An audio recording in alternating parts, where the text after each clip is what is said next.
I have been not productive at all today. So I had previously planned to be extremely productive today, and that didn't happen.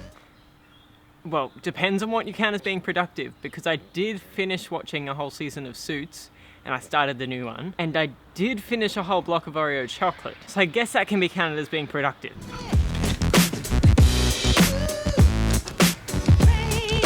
The sunset today looks amazing. The only thing I really had to do today was make a video. I'm just trying to figure out what to do. There was one other thing I did today, which was looking through a bunch of Kentucky brochures, and I may be booking another trip, which means leaving Alfred for another month or so. I'm still not sure which trip I've decided to go on, but there's two main ones that I'm looking at.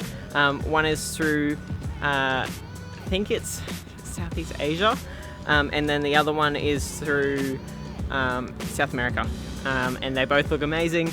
They are extremely expensive, but I think I'm just gonna like eat into my savings and just go for it, because it'll make cool videos for you guys, really.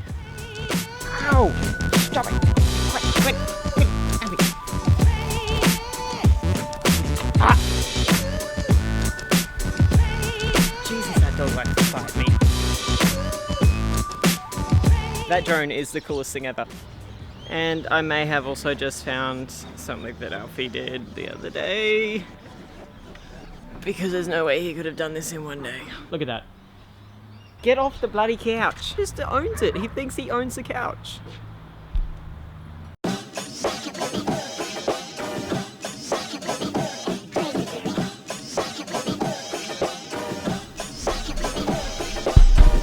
Alright.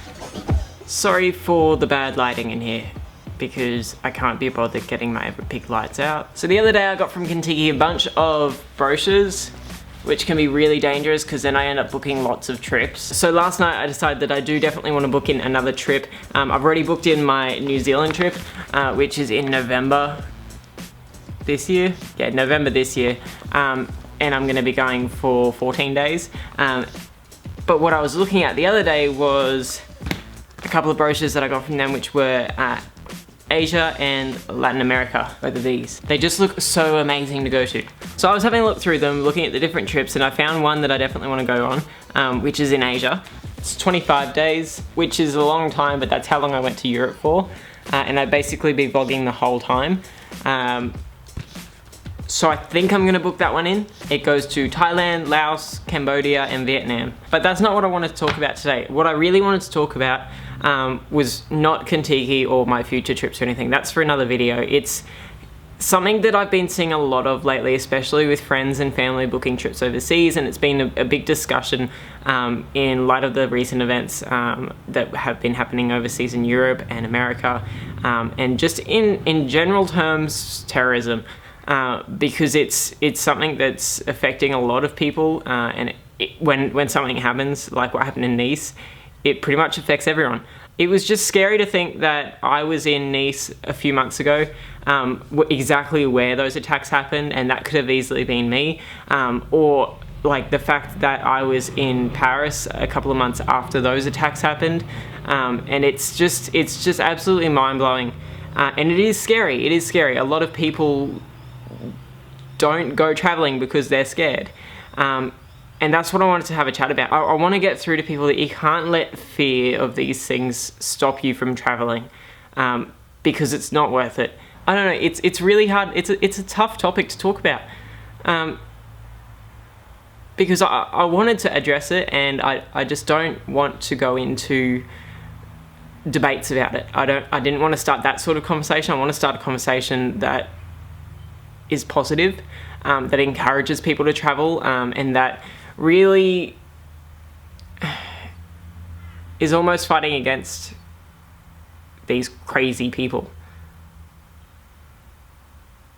Because the moment that you let the fear of something like that happen, stop you from going places and stop you from living your life, that's when they win. So while I was trying to write this video and figure out exactly what I wanted to say, I came across an article called 7 Keys to Traveling Without Fear Despite Terrorist Attacks, from a lady called Wendy Perrin, which I will link down the bottom. Now, I really like this article because it talks about things that are more likely to happen than being caught in a terrorist attack. The main thing I took away from this article is that yes, the likelihood of a terrorist attack happening has gone up in the past few months, if not in the past year or so, but the likelihood of you being caught in one of these terrorist attacks is minuscule, and it is something that's so low in the probability scale that it's just not worth worrying about. It's not worth not going places. I think that's what I'm trying to say. I don't want people to stop traveling and stop going places because of that fear, because it's just not worth it in the end. It's almost comforting to read because it does take away that fear. It's got a lot of statistics and things like that, and it shows a lot of different scenarios of what could happen rather than a terrorist attack. Another thing that it talks about really well is about lessening the risk of things that you can control compared to things that you can't. There's no point worrying about things that you can't control, but if there are things that you can control that you can actually make a difference in and make a difference in your safety while you're traveling, those are the things that you should be focusing on and considering when you go overseas. So with all this in mind, I am still going to be booking another trip, which is a trip called, I'll show you. So it is another Kentucky tour that I'm looking at going on, and it's mainly because I had so much damn fun on the last one. It was amazing. And I just can't wait to do another one. Just the people, the tour guides, everything put together, the big bundle of stuff that makes up a Kentucky tour, it was just amazing. So I am choosing my next one, which is the big Indochina adventure. And I must make clear, I am in no way paid by Kentucky to show you guys this or to make recommendations towards their products. I'm literally saying this because I love it so much, and I had such a great experience the first time, and I want you guys to be able to have that experience as well. I know a lot of my viewers are people who are still in school and can't travel yet, but I think it's worth thinking about where you want to go when you finish school, especially if you don't have an idea on what you want to do yet as a job or anything like that. So it's definitely worth having a look at and considering, I think.